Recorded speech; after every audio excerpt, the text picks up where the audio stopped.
A lot of pest control technicians out there are dreaming about starting their own company. They can already see the truck with the logo on the side in their head. They can see the freedom that comes along with it, the money just flowing in. What they are not looking at is all of the pressure that comes along with building a business. There is the slow times, the bills that pile up, all the paperwork that has to be done, the customers who ghost you on top of that. Fact is, most guys are probably going to end up buying themselves a job rather than actually building a business. But hopefully I can help you to avoid that. In this episode, what I want to help you do is walk you through what it really looks like to go from being an employee at a company to being in your first truck for yourself the right way. And so that's really that's kind of what I'm here to do today, right? This is not the Instagram version of that, the 30-second TikTok. This is not me just telling you if you'll just believe in yourself, hopes and dreams, and you'll make it somehow.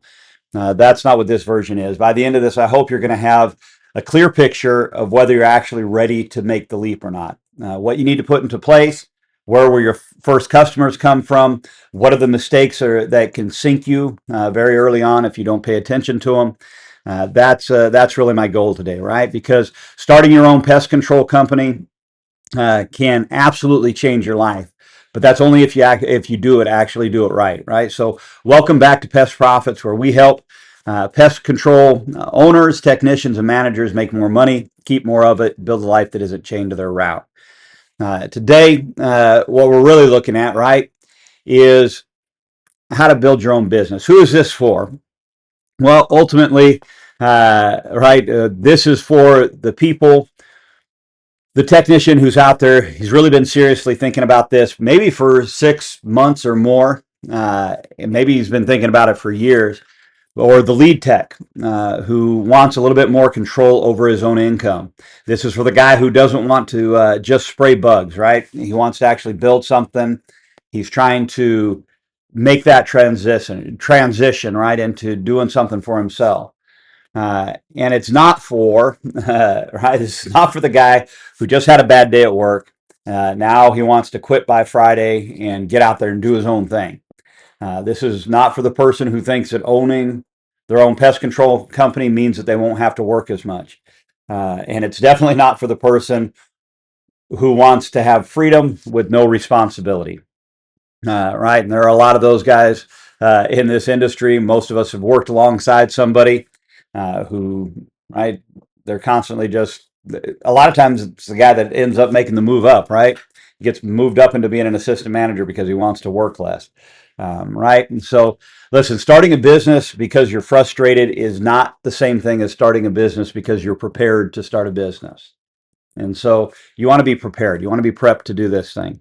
I would say I was about probably halfway to where I probably needed to be when I jumped and made this thing go, and I've made a go of it, and I've done well. Maybe would have done better if I'd been a little bit more prepared, and if I had somebody like me to say, "Hey, here's some pieces you need to put into place." And so, listen, if your plan right now is right that you're a good tech, and that you think, right, because I'm a good technician, I can figure out the rest of this stuff. It's not a good business plan, right? Uh, that's adrenaline with a logo slapped on it, right? So, and I'm not saying that to be cruel to you. I'm just saying, look, there's a lot of good technicians that do really good work, but they don't know the rest of this game. They don't know the rest of the business. And owning your own pest control company is not just doing pest control for yourself. It is owning your own pest control company means you have to be able to solve money problems. You've got to work on purpose every day and be able to stamp your name at the end of the day and say, I'm proud of that day. I did a good job. That's what it is. And uh, so listen, the real shift that takes place from employee to owner is right. Yeah, right. It's one thing as an employee, right? Here's your big job as an employee, right? Your big job as an employee is to run your route, do clean work, make your customers happy, don't get callbacks. But being an owner is a lot different. When you're an owner, your job is way bigger than that. Now, not only do you have to run the route, do good work, and keep your customer happy and not get callbacks, now you also have to generate new customers on a regular basis. You also have to come up with how you're going to price those customers. It's your job to collect the money and do the AR. It's your job to manage customers and manage your route and figure out where customers fit best and try to work with customers on being able to schedule them at the right times and meet their expectations of you. So listen, so you may have paid for the truck, you paid for the fuel, you paid for the insurance, the software, the products, all this boring stuff that nobody sees, right? You've got to pay for all that stuff too, on top of running your route, doing good work, keeping your customers happy, not getting callbacks, right? There's just a lot more to being an owner than most people see. And so it is, right, you really want to be engaged in this thing. You want to know what you're getting yourself into, right? So you may stop being a tech, but you don't stop being a tech. Uh, Now you're the tech, the office personnel, the customer service rep, the billing department, the collections department, the salesperson, the complaint department, right? You're everything now. And so it's not as simple as a lot of times people think that it is. It's not as hard as people make it out to be, but it's definitely not as simple as people make it out to be either. I remember when I was getting ready to start my company, me and my buddy would talk as we were driving home from work every day, because we both drove significant distances. In fact, you can go back and see the episode I did with him with Dave Kraus, but we would talk as we drove home regularly. And right, we were talking on the phone, talking about how these the summer marketing program would come in. Those guys were selling 3 and 4 agreements a night, and we would certainly be able to sell at least 1 or 2, maybe or 3 a week. Couldn't be that hard. Then I got out there doing it for myself, and it took me 2 weeks to make my first sale. Right, I mean it was pretty brutal. So listen, that's why some people really love the idea of ownership until they become the owner, right? When they finally are out there on their own, and the phone's not ringing, the money's not coming in, the customers aren't looking for you, they don't even know that you exist, uh, right? It's a big switch. There's a big difference in that, right? And so you realize really fast that you're not just in pest control anymore, right? This is a business. You're not in it, you are it. And if you don't make the mindset shift from being a technician to an owner, if you don't make that mindset shift early, you're going to get humbled really quick. And listen, I've been humbled several different times over the course of my journey so far, in this thing of owning my own company. Right, did my own taxes and got my accounts seized by the IRS at one point. Right, so all right, I've been humbled a couple of different times as I've gone through this. And so listen, if you don't make that mindset shift right early on, you're going to get humbled pretty quick. So listen, when you work for a company, right, you're working inside of a machine that somebody else has built. And you may not like the machine, you may think the machine has flaws and all that kind of stuff, but somebody else built that machine. You're just working within that machine. When you own your own company, you're building the machine. And not only are you building the machine, at the same time that you're building the machine, you're within the machine trying to run the machine. Right. And so, listen, that's why a lot of guys don't last as long as you think that they would when they start their own company. Right. That's why I tell people all the time, look at uh, the question is not can you do the work. The question is can you carry the weight. Right. Listen, before you ever buy a truck, you need to ask yourself some hard questions about actually being ready, right? Before you print your shirts and before you get your logo, right? You need to ask yourself some questions, right? Just because you're excited, that doesn't necessarily mean, right, that you're ready, right? So you need to ask yourself some hard questions. Uh, the question is, right, are you ready to survive the beginning of a business? I tell every guy that asks me about starting his own business, I tell every single one of them the same thing. It's going to suck. No matter when you start, I don't care if you start in the middle of summer or you start in the middle of winter. Nobody knows you exist. It's going to suck. It absolutely sucks. Right? You don't have to know everything. But you do need to have the skill, the confidence, and the preparation to not drown right out of the gate. Right? So you need to ask yourself some questions, right? First, you need to ask yourself, can you solve most customers' problems without speaking to somebody else on the phone? Not all customer problems, but can you solve most things without talking to somebody else on the phone? Do you have to call your buddy that runs another route? Do you have to call your buddy that maybe is in business for himself? Do you have to call your manager, or can you satisfy most customers? You got a hot customer, man. They are upset about something that you did. Can you solve it?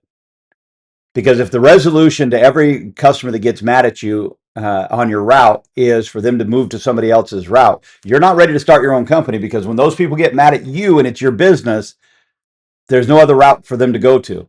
And so that money leaves with them, right? So you need to ask yourself that. You need to ask yourself, can I explain what I do in a way that customers will trust me? When you explain to whatever, an apartment manager or a residential homeowner, when you're explaining to them what you're doing, why they're having the problem that they're having, can you explain it in such a way that they trust you? Right? We deal with some things where what we do is pretty minimal to actually resolving the problem. If you've ever dealt with box elder bugs, or you've dealt with springtails, you know that you can't kill them faster than they can reproduce. So when you're explaining that to a customer, right, and they're looking at you trying to decide whether they trust you, right, you need to be able to explain those things in such a way that the customer trusts you, and trusts your explanation, and trusts that, hey, you know what, if I call somebody else, I'm going to get the same answer that this guy's giving me. That's what it means for a customer to trust you. Can you talk to customers about price without going into a full panic and body sweats? Right? Can you present pricing? Can you present, hey, this is what needs to be done and this is how much it costs to do it, without going into a full body sweat? Right? Those are things you need to ask yourself. Do you understand the difference between reoccurring revenue and one-time jobs? Really understand the difference between the two of them. Not just right, well, I know that, I don't understand why we charge, so much more for a one-time than we do for, for a reoccurring job. Seems to take me the same amount of time. Do you actually understand why they're priced differently? What the difference between the two of those services are? What's going on, right? Do you understand that? Do you understand the importance of reoccurring revenue to a pest control company, and the importance of one-time services to a pest control company? Uh, do you have any runway? Do you have any runway at all for this thing? Do you have any savings? Do you have any money in the bank? That was one of the mistakes probably that I made. Was, man, I jumped with my last paycheck in hand. Right, and I've made it happen, and it has sucked, right, but I've made it happen. But you need to ask yourself that, right?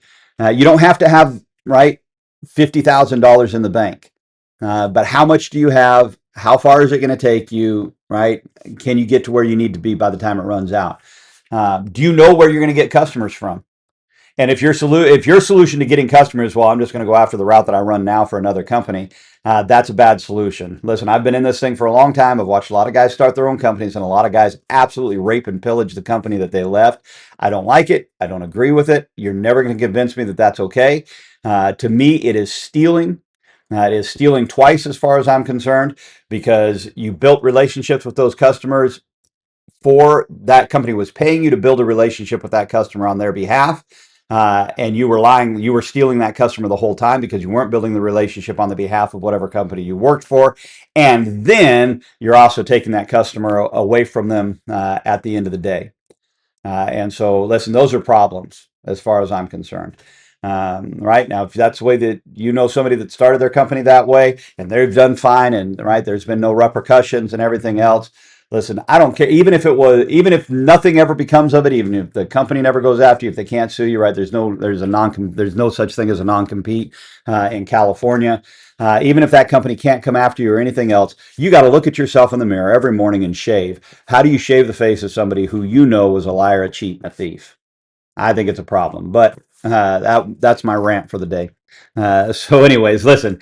If every customer conversation you have is difficult, or every difficult conversation that you have with a customer makes you freeze up, then you need to work on communication before you take this leap, right? And that may mean, right, that you need to, right, sit down and talk with guys. May mean that you need to buy a course on communicating, right? I'm probably gonna do a short webinar on communication in a month or two, and so maybe that's something that you should attend.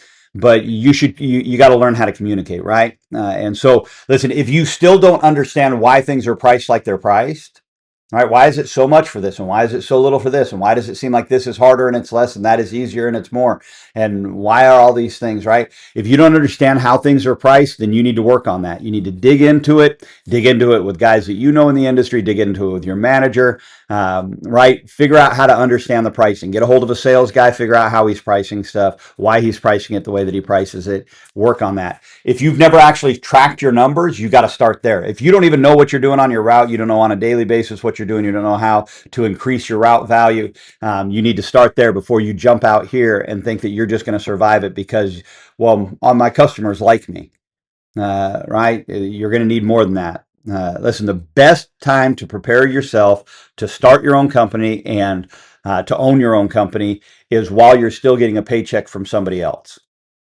right? And so, listen, there are two really dangerous stages in people's lives, right?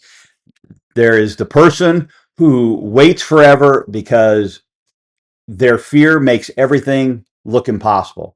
It's not possible for me to do that. I can't do it. It's impossible.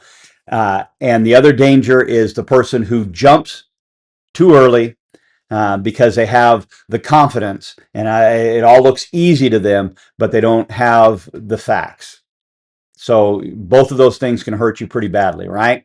And so listen, let's talk about about some boring stuff here, right? Listen, before I actually, you know what, before I get into that, just real quick, right? I've seen a lot of guys with half the talent that another guy's that has succeed in starting their own company because they're better prepared than the other guy was, right? And I've also seen some really talented technicians struggle um, because they confused their confidence with actually being ready to do this. And so be careful you don't find yourself in that trap, right? I just wanted to get that across before I moved on. So listen, here's some boring essential stuff that right, you've really got to think about, talk about, right? Because listen, there's a lot of new operators out there who miss the boat, right? Nobody's excited about getting their operator's license, right? Studying and doing the pre-op courses and then taking the test, and right at the same time you're trying to work your route and you're trying to keep keep it to yourself because you know that the company will fire you if they find out. Nobody posts online about how exciting it is to to get your first insurance policy, or nobody's really worked up, right, about how great their invoicing and their bookkeeping, right, or record keeping is. But all of those things are essential to a new company, right? And it's very boring. But listen, here's what you need to have set up. You need to be solid about it and completely understand it. You need to have your licensing and your legal name, all of that stuff, right? You should have that stuff set up. You should have it at the very least. You should have it ready to go. There are ways to accomplish it without your current company finding out that you're registering with the state, all that kind of stuff. You just have to call the Structural Pest Control Board, explain to them your situation. Listen, they're going to fire me as soon as I submit this paperwork. So I'd like to get this paperwork to you. right? So the Structural Pest Control Board will work with you, but there are ways to do that. But make sure that you've got your legal setup. If you're going to be a sole proprietor, that's fine. If you're going to be a corporation, then right, figure it out. But make sure that you are legally set to go, and that you've got the proper licensing in place. I'll give you an example of something that I should have done earlier that I didn't do. Was when I started, I took both my branch 2 and my branch 3 operators, so my pest and my termite licensing. I missed my termite by like one question. And so I was like, it doesn't matter. I'm just starting a pest control company anyways. I should have got my termite right away. It was a whole nother stream of income. I'd have made more money in the first few years if I'd had my termite as well. So, right, boring, but true. Right, your insurance.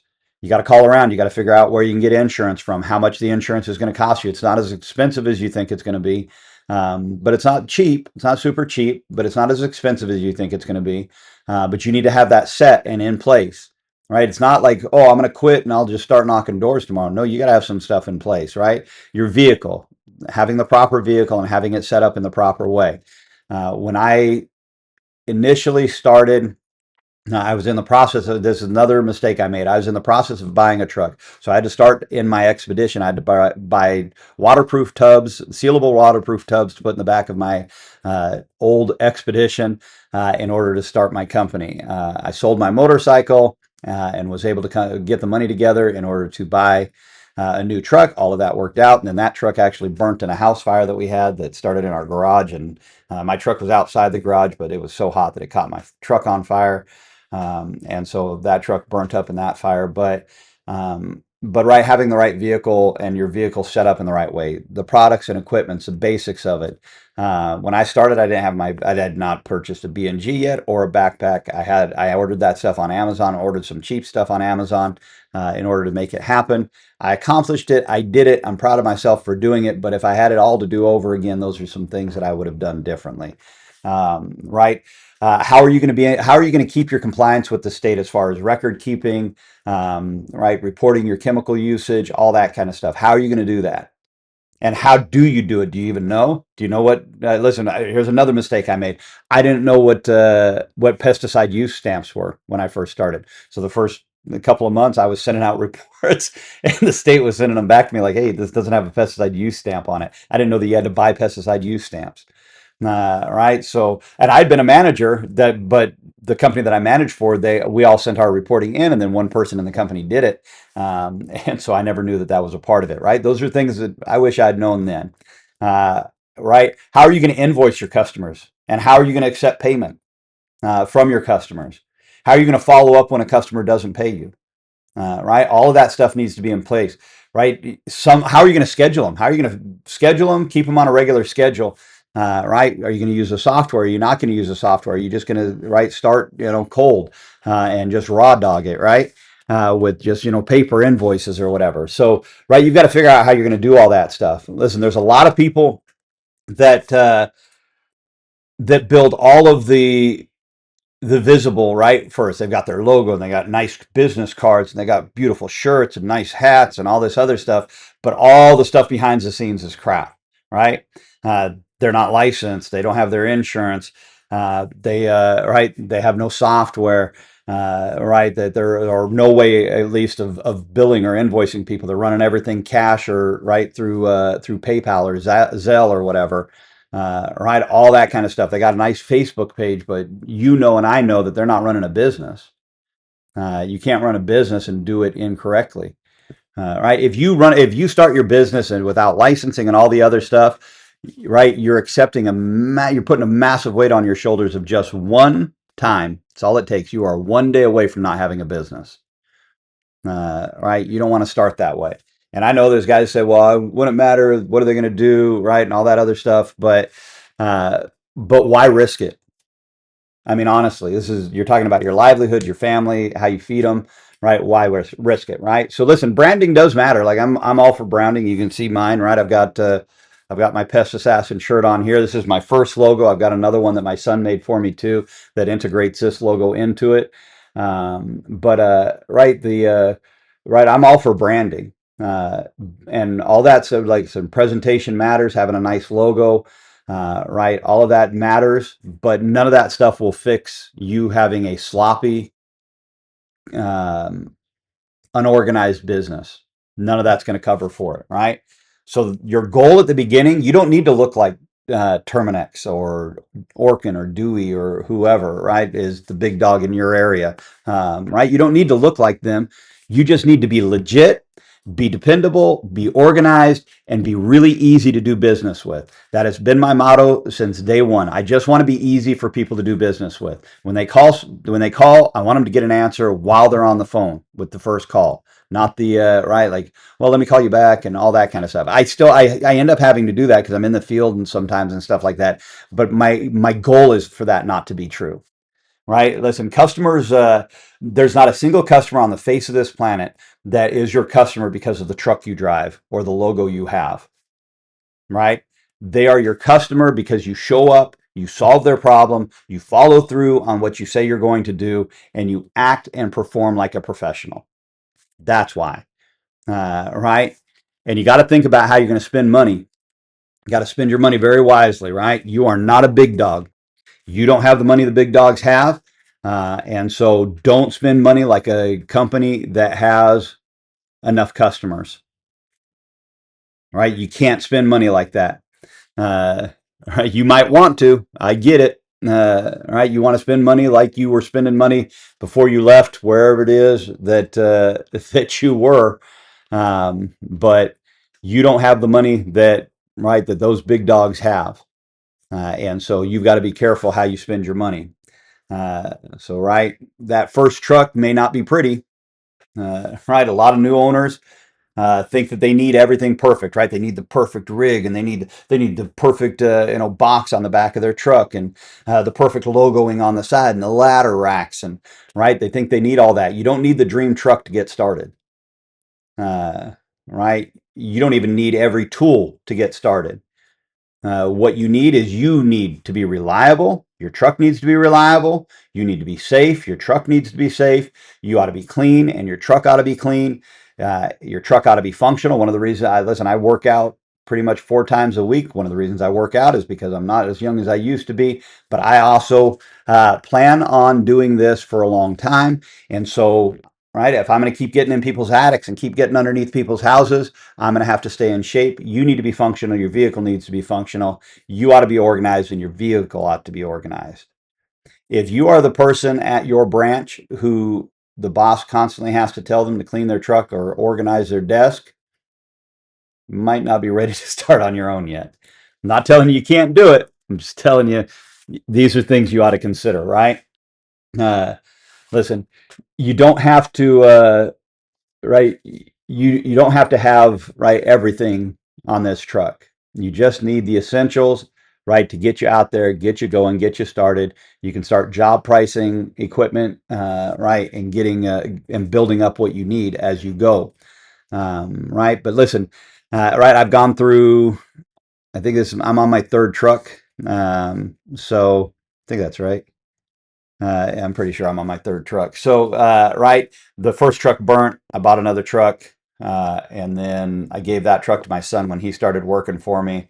He moved, and I'm back trying to do everything on my own. But, and then I bought a new truck, and so new to me. It was still used, but anyways. But listen, right, what you want is you want your customers to be happy, not for your truck necessarily to be right the prettiest thing on the block.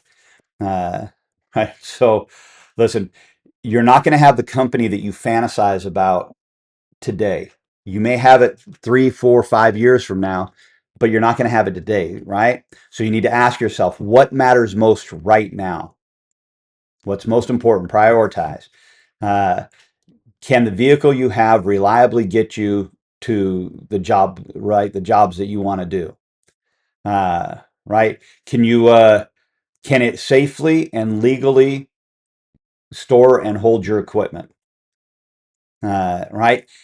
Can you stay organized enough, right, not to waste all of your time looking for stuff in the back of your truck or hunting for people's paperwork inside your truck because your truck is a disaster, right?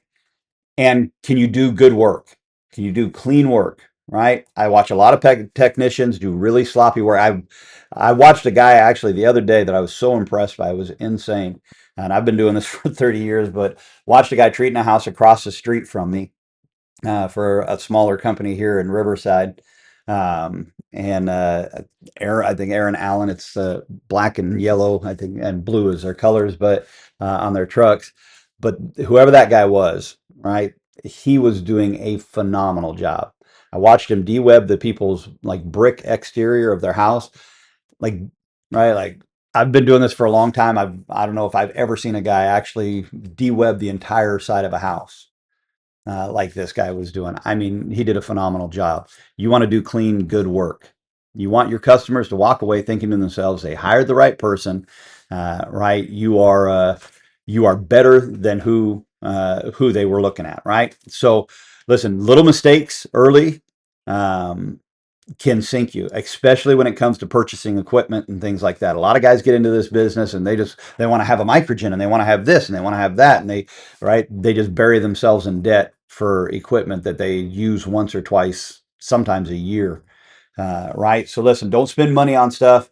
Um, a lot of guys spend money on those things because it makes them feel like they're growing, like they're progressing. That stuff's not making you progress. What makes you progress is customers. More customers means more money, right? So, listen, if the truck payment comes due, right, and you're choking because of your equipment costs and your setup fees and all of that kind of stuff, you're gonna stall the momentum of your business, and you're gonna make your life a lot harder than it needs to be, right? So your setup should not be built to impress other pest control guys. It shouldn't be built to impress anybody. It should be built to serve your customers well. That's all it needs to be. Right? Listen, clean, profitable businesses aren't necessarily flashy, but they're also not broke, right? And so you want to make sure that you're doing that, right? That you're keeping that you're keeping things together like that. So let's talk about customers, right? Where are you actually going to get your first customers from? Uh, right? The good news is your first customers uh, are not going to come probably from some genius marketing funnel that you come up with. They come from your circle of people who trust you. They're in close proximity to you. They know that you're consistent, um, and you're actually asking them for their business, right? So listen, the people that are going to be your first customers are going to be, first of all, people who already know you. That's going to be your first customers, people who already know you. This is going to be family and friends usually, and the referrals that you get from family and friends. Sometimes it's your neighbors or some people that you just kind of have general relationships with, right? Within your community. And so, but you want to consistently pay attention to the momentum you're gaining from those customers and stay on top of building momentum with those customers, right? Consistently following up with them, showing up in a visible and a professional way. A lot of guys, their entire goal is to get in and out of somebody's house without the person ever even knowing that they were there, basically. They'd rather not talk to anybody all day than make contact with their customers. It's a kind of a bad business model, if we're being honest, right? And so you don't want to make that mistake, right, in your business. Uh, so you want to be visible, right? You want them to see you there. Knock on their door. Let them know that you're there. Let them know when you leave. Right? Be visible. Right? Once you've built a great rapport with them and all that kind of stuff. But listen, how are they supposed to tell you, hey, their neighbor's having a problem too, if you don't knock on their door and tell them, hey, I'm here, right? Or knock on their door when you're done. And hey, my neighbor just called me and asked me what you were doing. And I told them that you're my pest control guy. Apparently, they're looking for somebody too. How can they give you that information? Well, they can text me or call me. Don't make it, again, right? Make doing business with you easy. Don't make it difficult. And so make sure that you're doing those things, right? A lot of guys, their entire program is, I'm going to start a company and people will figure out I'm out there. So one of the first things that I found out when I started my company, I've told guys this a lot, by the way, too, and that is that nobody knows you exist when you start your own company. right? I got a great name for my company, Pest Assassin. It's a great name. People compliment me on the name of my company all the time, but they don't know I exist outside of when they see my shirt or they, or something like that. Right? Like they don't know I exist. How would they know I exist, right? How are the people going to know that you even exist? Well, I'm going to have a great marketing plan and all this other stuff. You're not going to reach the people you think you're going to reach. Go after close people first, right? And so, listen, your first 20 to 30 customers are your proof of product, basically, right? So this is proof that that you can be trusted. This is proof that you can be referred. This is proof that you will show up. It is proof that that you deserve the money you're asking for, right? And so you want to stay on top of that. Give you something else to think about here. Give me 1 second here. There we go.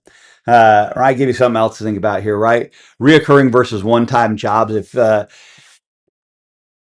early on in business, right, a lot of your business is going to be one-times. So I did, my goal when I started was to really do residential, and started knocking doors and realizing like people weren't home when I was trying to knock doors. People wouldn't talk to me at the door, so I started going around to property management companies. That turned into a lot of one times for me. In fact, just got a call today from one of the property management companies, one of the very first property management companies I worked with. So all of that to say this, right? But you don't want to build your entire business on one times. That's a stressful business model because you don't know where the money's going to, when is the money going to come? When am I going to get more of this money? Right. So you want to have a reoccurring model as well. You want the one-time model, but you want the reoccurring model as well. These two things accomplish two different things for you, right? One times are great for higher money, higher dollar value. Sometimes they take more time, but they're good for a higher dollar value. They're also good for proving trust, right? So the customer learns to trust you, and then they can become a recurring customer. Right. It also helps you to get your name out there. So there's a lot of reasons to do one times. Reoccurring customers are people who are just going to keep feeding you month after month. They're going to put money in your bank account. They're good for referrals, but your reoccurring customer base is going to run out of referrals. Your one-time customer base, right? That's where you're going to get a lot more referrals, honestly, from your one-time customer base because they're constantly new people, right? Right. So again, that doesn't mean, right, like you should not avoid one-time jobs. Just don't build your entire company on them. Right. You don't want to start at zero every Monday. That's a bad business model, right? So the goal is not just right landing another job or something like that. The goal is to continue to build your reoccurring and make more and more money, right? And so, listen, you're not just trying to land customers, right? You want customers, what you want is you want customers who don't just need you once. You want customers who want to be on your calendar uh, all year long, right? And make your life easy and make their life easy, right? Let's talk about some common mistakes here. I guess I'm covering a lot of ground in this one, but let's talk about some common mistakes, right? That that will these things will punch you in the face if you're not careful, right? Mistake number one that I find, and I still do this one. I still do this one every once in a while, right? Is underpricing in order to get the job. Basically, you want to increase the number of jobs you're doing, so you underprice stuff in order to get the jobs. Right? A full schedule is not the same thing as a healthy business. Right? So having your days completely booked is not the same thing as making money. And there are a lot of guys that are hustling themselves right into being broke. And so don't price things out of fear. Right? You want to build momentum with your pricing. If you underprice things, you are building a trap for yourself.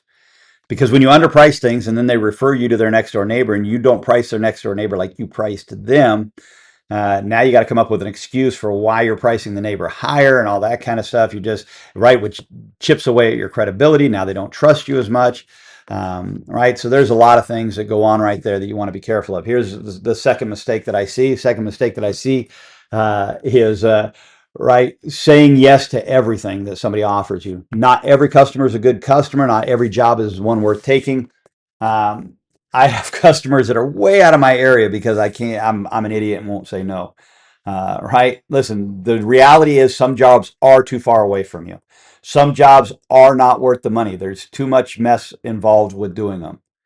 Some jobs, the profit margin on them is just too low. It's not worth trying to get it. Right? And they're like the jobs that are likely to become a headache probably will become a headache. When you're sitting there and you're trying to sell somebody and you get the sense that they are a headache, just walk away, right? Not every customer is a good customer, right? You don't need all of the business. What you want is good business. You want to do business with good people. I have made a business out of doing business with good people. I do apartment complexes. I do a lot of apartment complexes, and I work with a lot of really good managers. But there are managers that I have told the company, like, it's probably best if I don't continue to treat this apartment complex. They don't like me. I don't want you guys to feel like I'm doing a bad job because of the way that they present me to you. Right? It's because that manager is just a bad manager, right? Like they're just trash. And I don't like doing business with people who are trash. I like doing business with people who act like adults. If I say something to you or I schedule something with you, right? You need to be an adult, put it on your own calendar. It shouldn't be my job to constantly remind you and call you and text you and send you 30-minute reminders and 15-minute reminders and a 5-minute reminder and a 4-minute reminder. I mean, that stuff's crazy. Right? And so, listen, all right, it's also not my job to do your tenant's job for him. Well, the tenant did this, the tenant didn't do that, and I need you to do this. Listen, I'm not going to do something that's against the label of the product. I'm not going to do something that's against the Structural Pest Control Act. If you want a company that does that stuff, there's plenty of them, I'm sure, out there. Though I don't know any, but I'm sure that there are plenty of them out there. More power to you. All right. Another mistake that I think that I see a lot of guys make is having no follow-up game. Right. A lot of guys are really, really good at the work part of this, right? At treating and taking care of problems, but they trust their memory too much. And so I've had this problem. I try to avoid it. Summertime makes it difficult for me because a lot of times I'm driving. It's hard for me to make a note for myself. But your memory is not as good as you think it is. Right? Your memory is not a business system. Let's put it that way. Right. So, listen, you need to have a clear way that you follow up with people, a clear way to remind yourself, right? All that kind of stuff to check in with customers, to put stuff on your schedule, all that kind of stuff. Quit trusting your memory to do it. Your memory will do a bad job for you, and in the end, you'll be upset about it. And then lastly, right, I think the fourth mistake that I see a lot of guys make is they realize there's a lot of money in one times, and so they chase one times like crazy. They're all about the one times, and they leave the reoccurring right. They treat the reoccurring as well. The reoccurring will come, right. Then when they're out of one time, they're not trying to sell the reoccurring, that kind of stuff. Don't make that mistake. Right. Last mistake that I'll give you is a lot of guys are nothing more than an owner on right. They're only the owner because it says so on their business card, but in their head they're still just a technician. uh, they're still only thinking about what they're doing today. They're not thinking about how to reroute themselves to make themselves more efficient. They're not thinking about the lifetime value of a customer, um, and trying to retain those customers. They're not thinking about how to get more reviews, how to reduce cancellations, right? They're not thinking about profit margins. Listen, it's a trap. You're running yourself into a canyon that has no exit.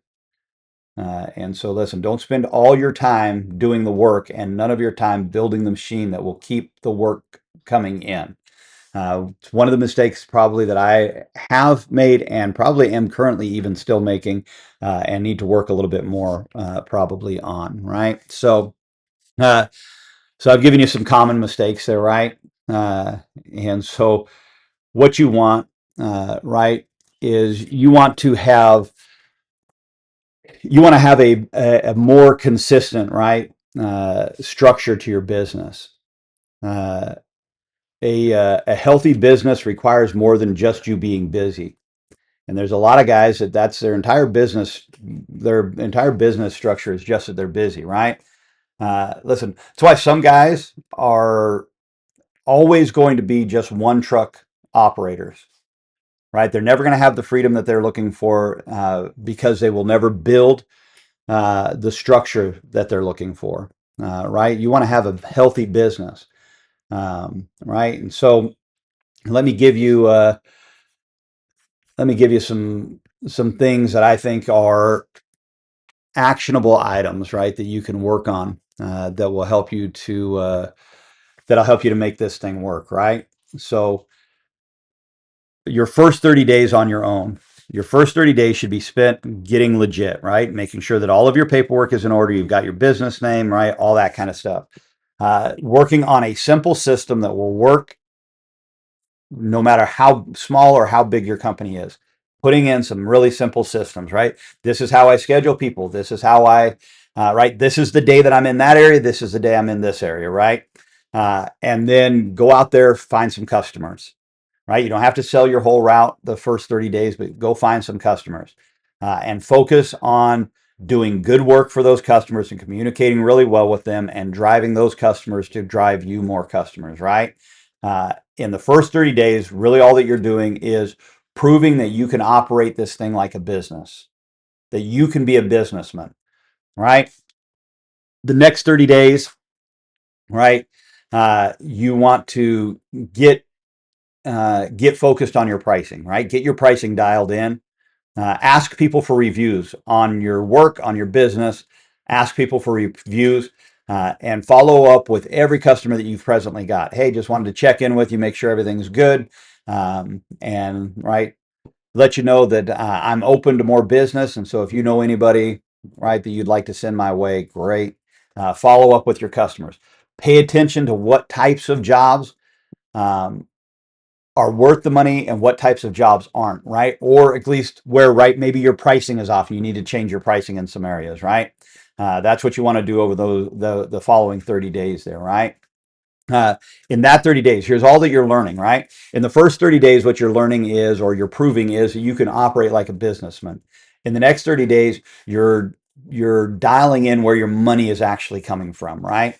And then in that final 30 days, you want to really push hard for reoccurring customers, like a hard push towards reoccurring customer, and track what's making you the most money. What customers make you the most money? And then dial in how it is that you are explaining your service to people. How should I explain this? How can I explain this? Right? What's the best way for me to put this so that people understand it? That I'm giving it to them clearly, and that they're fine, that they can act on the advice that I'm giving them. Right? And then start building towards being consistent about your programs and your systems. Right? Whether that is right every day I put out 10 door hangers, or right, every day I talk to X number of customers about leaving me reviews, whatever that might be. Make sure you want to dial that in, right, so that so you've got something consistent going on there, right? Listen, it's really about becoming right more stable. The first 90 days are about becoming a stable company, right? And remember that momentum matters way more than being perfect. Doing is better than not doing. Doing something imperfectly is better than never doing something perfectly, right? So you got to work on it. You're not going to build the company you're looking for in the first 3 months, but what you are going to do is you're going to prove that this business will work, that you can keep customers, and that your numbers make sense to building that company. Because listen, structure will beat chaos every time, every single time. Right at the beginning, you're just trying to survive, and I get it, but that survive, you need to structure that survival, and not just right, go melee into this thing and hope that somehow it's all going to work itself out. That's a pretty poor plan, right? And it's not a long-term strategy, right? That is not a long-term strategy by any stretch of the imagination. And so listen, right? I'm uh, I've got another, I think one more week of this. I might have a couple more weeks of this, but next week, right? Um, we'll get into a few more actionable items, right? Next week, but right between now and then, right? Here's what you should do. You should write down, if you're thinking about starting your own company, write down why you want to start your own company. right? Not the dumb version that you tell yourself, right? Well, I just want to offer customers better service and blah. Every company's in business to offer customers better service, right? Tell me you need to get your personal reasons out on paper for starting your own company. Here was my reason for starting my own company. I was leaving my house at between 6:30 in the morning to go to work. I would not get home. On good days, I got home by 6:30. Some days not until 7, especially weekend, Friday nights. Um, and I was coming home, I was eating dinner, I was putting my kids in bed, and I was back at it the next day. And then weekends were piled up with me just trying to get through everything, right? I have a family, get through everything that right, run errands basically. And then I'd go back to work on Monday, and I wasn't living, and I wasn't a part of my children's lives, not like I should have been. My wife and my kids were suffering as a result of it. And so the reason that I started my own thing was so that I could spend more time with my kids and with my family, and it has allowed me to do that, and I'm not perfect at it, and I want to build this thing a little bit more because it's getting to where I'm going to get back to that point, and I'm going to have to, right, I'm going to find myself in a quandary again, right? Like, how do I spend time with my wife and my kids, right? So I'm working on that too. But write down why you want to start your company, right? What is it what's the actual version of that? That, man, if you pinned that thing to your mirror and read that over every morning, it would motivate you to get something done. Right? Do that between now and next week. We'll talk next week a little bit more about this. Right? The There's a lot of things, right, that you can do. Listen, there's some areas of that I have not hit that you feel like I should hit. You can text me, right, email me, or right, drop it in the comment here below, and I would love to, right, cover whatever topic you may think I should cover. But make yourself some very basic checklists. All right. Uh, what does it mean to have the technical ability to treat somebody's house? Right? What should pricing look like? What does your pricing, right? What does your pricing that you think you should have if you're going to start your own company? What should it look like, right? What's your communication skills? Like what level, like, right? There's things that go on with communication skills, right? Like when you talk to somebody, right, you should structure conversations, right? Not overly, don't overthink it, but you should structure your conversations, right? Like when I arrive on an apartment complex to treat a apartment complex, I always check in with the manager first, right? I usually start with, right, like, hey, how have things been since the last time I was here? Right, if I know something about them, like I know that the manager maybe just had a baby, or that she's fixing to get married, or he's just right. He's just had a baby, him and his wife, or right, or they're fixing to go on vacation or something like that, right? I'll ask about it, right? Like, hey, so how are the plans for vacation going? What's going on? Right? I always open with that. It's never business transaction first. It's relationship first, then business transaction. You have any interiors for me today? Right? Whether that answer is yes or no, right? Will change what happens next. But right, if that answer is yes, then right. Do you have permission to enter? Right? Who do you have permission to enter for? Let me get the keys for those. Let's get this thing. I'll get this show on the road. Right? Let me get this taken care of for you. Right? I go back in the office. I let them know when I'm done. I let them know what I've done. Right? What I did in each of the units. Let them know, right? Anything that they should know about that tenant, right? Hey, this tenant is letting their dog pee all over the carpet. Right, like these are things that happen, right? These people are letting their dog pee all over the carpet. You guys probably want to address that, right? Or this tenant wasn't prepped, or this tenant partially prepped, whatever, right? Let them know what's going on. Then I usually have a short relationship conversation with them right before I leave again. Right, and right, that can be something as simple as, right, man, I hope you have a great weekend. That is not a business thing. That's a relationship builder. All right. Hope you have a great weekend. Right. And I'll see you next week or whatever. Right. That relationship stuff. Right. Think about who your first customers are gonna be. Right. Uh, Ask yourself some hard questions right before next week. Uh, what are the what are the three gaps between where you're at and where you want to be? Right. What is the biggest three obstacles between you right now and where you actually want to be? Right. But before you take any huge move and just quit your job, right, and throw caution to the wind, right, uh, spend the next 30 days on your route acting like you're an owner, right? Pretend you're the owner of that company. Act like that. Track the numbers. Get your pricing dialed in real sharp. Pay attention to customers who are trying to cancel on you. Call them. Why? What's going on? How can I change this? What could I do to make a difference here? Right? Uh, think like a person who's trying to make the whole company work and not just your route work. Right? Because if you can't act like an owner while you're getting a paycheck from somebody else, it's going to be tough to act like an owner when you're the one paying yourself. Right? So listen, I hope that this has helped you. Obviously, again, if there's a topic that you feel like I should cover that I haven't covered or something you'd like to hear me talk about, shoot me a comment below, or you can contact me one of these other ways here.